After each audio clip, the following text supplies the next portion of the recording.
Welcome to today's episode, and thank you for tuning in. I'm excited to talk with you about something that might seem simple, but can actually make or break your laser hair removal experience. What to wear to your appointment. If you're considering laser hair removal in 2025, or you've already booked your first session, this episode is going to save you time, money, and potentially some uncomfortable moments. I've been talking to clients and professionals in the aesthetic industry.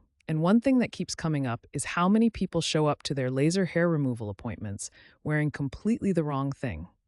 It's not their fault. Nobody really tells you these details when you book. But here's the thing.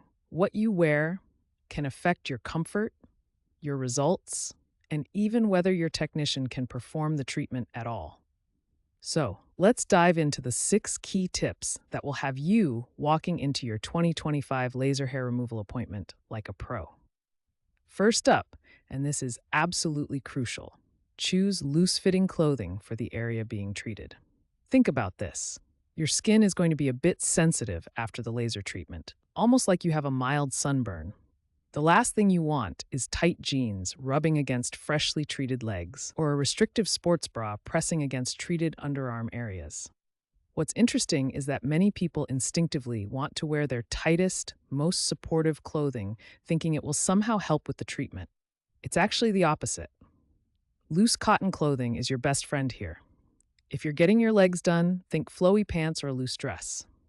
For underarms, a loose-fitting shirt that allows air circulation is ideal. Now, let's talk about fabric choice, which brings us to our second key tip. Cotton is king when it comes to laser hair removal appointments. Synthetic fabrics like polyester, nylon, or spandex can trap heat and moisture against your skin, which is the last thing you want when your skin is trying to recover from treatment. Cotton breathes. It's soft, it's gentle, and it won't irritate your skin.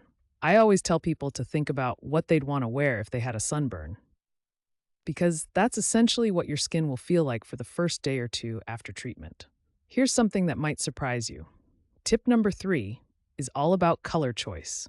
Dark colors are actually your friend on laser hair removal day. Why? Well, there's always a small chance of minor swelling or slight redness after treatment, and darker clothing helps camouflage any of these temporary effects.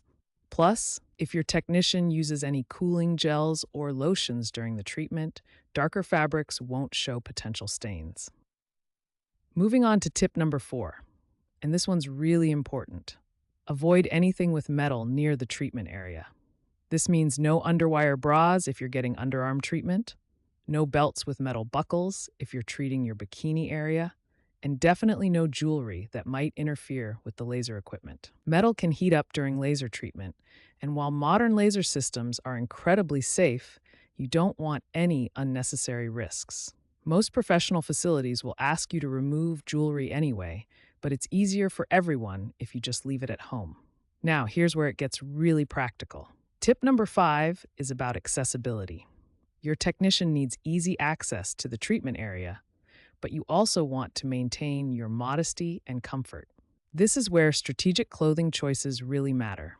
For leg treatments, consider wearing a dress or skirt that you can easily lift, or loose shorts that can be adjusted.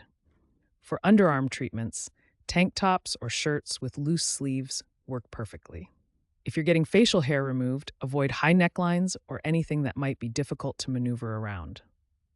Think about this. Your technician is a professional, but they also want you to feel comfortable and confident during your treatment. The right clothing choice makes the whole experience smoother for everyone involved. And finally, our 6th key tip. Always bring a backup outfit, or at least a backup top. Here's why this matters more than you might think. Sometimes treatments can take longer than expected, especially if it's your first session and you're discussing treatment plans. Sometimes there might be minor skin reactions that make your current clothing uncomfortable. Having a loose cotton t-shirt in your bag or an extra pair of loose pants means you're prepared for anything. It's like bringing an umbrella. You hope you won't need it, but you'll be so glad you have it if you do. What's really interesting is how these simple clothing choices can actually impact your treatment results. When you're comfortable and your skin can breathe properly after treatment, you're setting yourself up for the best possible healing and results. Consider this: laser hair removal is an investment in yourself. You're spending time and money to get the smooth, hair-free skin you want. These simple preparation steps ensure you get the most out of that investment. As we wrap up today's episode, remember that preparation is key to any successful laser hair removal journey. These 6 clothing tips: loose fit, cotton fabric, dark colors, no metal, easy access, and backup options will have you walking into your 2025 appointments with confidence. If you found today's episode helpful, I'd love to hear from you. And if you're in the Pembroke Pines, Florida area and looking for professional laser hair removal services, definitely check out Meljestic Spa. They're the experts who helped inspire today's conversation, and they truly understand how to make your laser hair removal experience comfortable and effective. Until next time, remember, the right preparation makes all the difference. Thanks for listening, and I'll see you in the next episode.